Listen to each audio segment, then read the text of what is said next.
Hey guys WhatsApp, আজকের এই ভিডিওতে কথা বলবো লিচুর বাগানে গানটাকে নিয়ে, যেটা এসে তাণ্ডব সিনেমা থেকে। এবং এই গানটায় আমরা দেখতে পাবো শাকিব এবং শবিলাকে, শাকিব খান মেগাস্টার শাকিব খান, এবং এটা গানটা গেয়েছেন প্রীতম হাসান জাফর।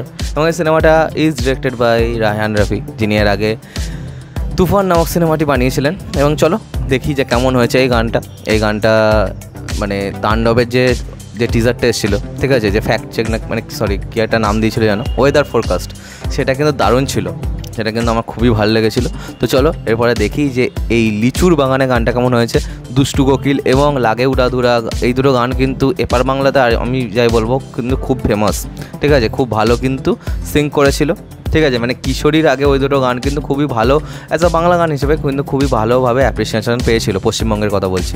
তো চলো দেখা যাক যে লিচুর বাগানে সেরকম কিছু করতে পারে কিনা।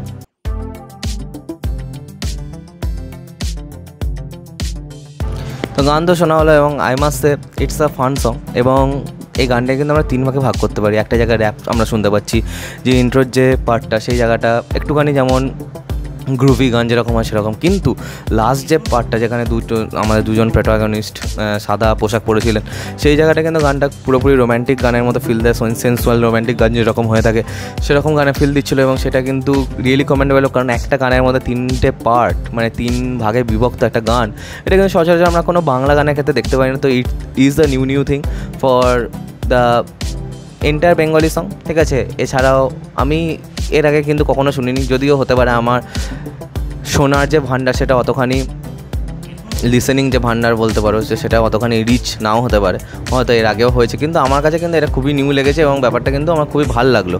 এবং অন্যদিকে যদি আমি বলি স্টেপসের কথা, স্টেপসটা একটুখানি হাস্যকর হয়ে গেছে। সবথেকে খারাপ ব্যাপার যেটা লেগেছে যে এখানে কিন্তু দুজন যারা নেচেছে, ঠিক আছে, শাকিব খান এবং শবিলা, এরা দুজন কিন্তু খেটেছে, কিন্তু তাদেরকে খাটিয়েও যদি এরকম একটা মানে কীরকম একটা বাচ্চা টাইপের স্টেপ, না এটা স্টেপটা দেখে খুব হাসি পেয়ে গেছে, ঠিক আছে। তো সেরকম করানো হয়, তো সেটা একদিক থেকে দেখতে কিন্তু অতখানি ভালো লাগে না। যদি অ্যালকোহলিয়া গানটা দেখো, তাহলে ঋত্বিক রোশন কিন্তু পুরোপুরি জি জান দিয়ে দিয়েছিল, কিন্তু সেখানেও কিন্তু তার যে নাচটা, সেটা আর একটা জয় জয় শিব শঙ্কর বা ব্যাং ব্যাং হতে পারেনি ওইটার জন্যে, ঠিক আছে। তো আমরা সেরকম স্টেপস কিন্তু দেখতে মানে দেখার জন্যই বসে থাকি।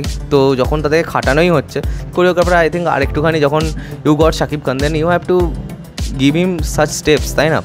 তো সব মিলিয়ে কিন্তু এই গানটা, আমি এটা আগে থেকেই বলে দিতে চাইছি যে এই গানটা কিন্তু একটা দুষ্টু কোকিল বা লাগে উড়াধুরা কিন্তু হবে না, কারণ এই গানটা আমাদের সেই ভাইবটা নেই, কিন্তু এটা একটা গ্রুভি গান, ইটস ওকে। যদি মানুষের ভালো লিসেনিং ইয়ার থাকে তাহলে কিন্তু এই গানটা অনেক বড় পর্যায়ে যেতে পারে, কিন্তু আই ডোন্ট থিঙ্ক এটা হবে বলে, কারণ গানটা কোয়ালিটি ওয়াইজ কিন্তু অনেকটাই নতুন, ঠিক আছে। মানুষজনের অ্যাকসেপ্টেন্স আমি জানি না নতুন জিনিসের প্রতি কীরকম বাংলাদেশের মানুষের, এবং এখানে তো এটা কোনোভাবে আমার মনে হয় ওয়ার্ক করবে না এই গানটা।